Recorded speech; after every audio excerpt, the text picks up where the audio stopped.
I'm James Ramsey, and I wanted to show you an easier way to draft your release post items that I've been working on. It hasn't merged yet, but this is a quick demo to show you how it works. So issues are the source of truth at GitLab. We try and make sure that they're clear, concise. We use them in the kickoff calls at before development even begins, and they should have a really clear problem to solve and description on them. They should be well labeled to meet product development flow guidelines.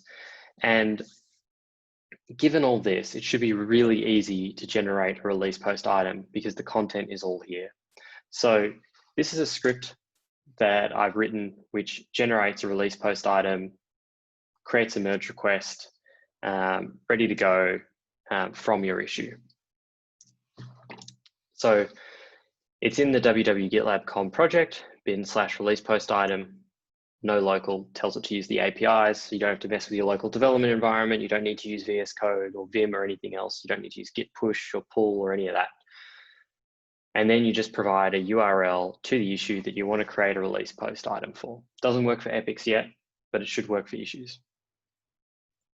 All right. So this is this issue, which I included in the 13.3 kickoff call.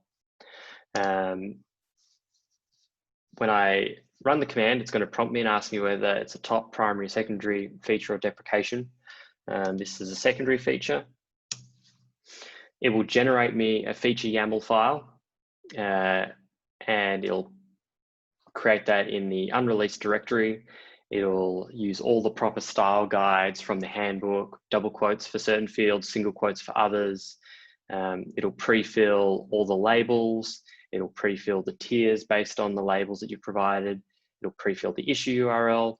It gets the description from the problem to solve section. That might not be the best place to get the description from, but if you write a really good problem to solve, maybe that's a good start. We can certainly iterate on that. The other thing you'll notice is it also gets the image. This issue has an image here. I've hidden it in this little collapsy thing, but the markdown is just an image that I've uploaded, dragged and dropped. And it happens to have the mockup label. So I look for any screenshot that has mockup and grab the first one that has mockup. We can certainly iterate on that. It's maybe not the perfect idea, but it's a way to get an image if you need an image. And so what we can see is this completely pre-filled. It's created the image in the unreleased directory by downloading it from the issue. It's created a commit. It tells us the shard, tells us the branch, and it's created a merge request. So let's open the merge request and take a look.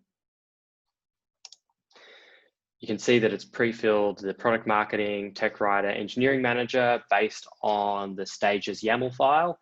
It looked at the group of the issue and it went and found the group in stages.yaml and added the correct people. And so this is pretty much pre-filled and ready to go. If we go to the changes tab, we can see here's the content, all nicely formatted, ready for review. We can see the image.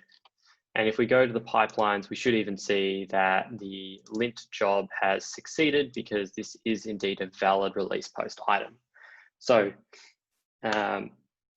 this is just a nice quick demo to demonstrate how easy release post items could be using this script. This is just the first iteration. I've got a bunch of other ideas for automating this so that you don't even have to run the command on your local computer. But I'll call it that on this demo, and we can discuss those future iterations in an issue and in a future video if I come up with some proof of concept. But thanks for your time, and let me know what you think.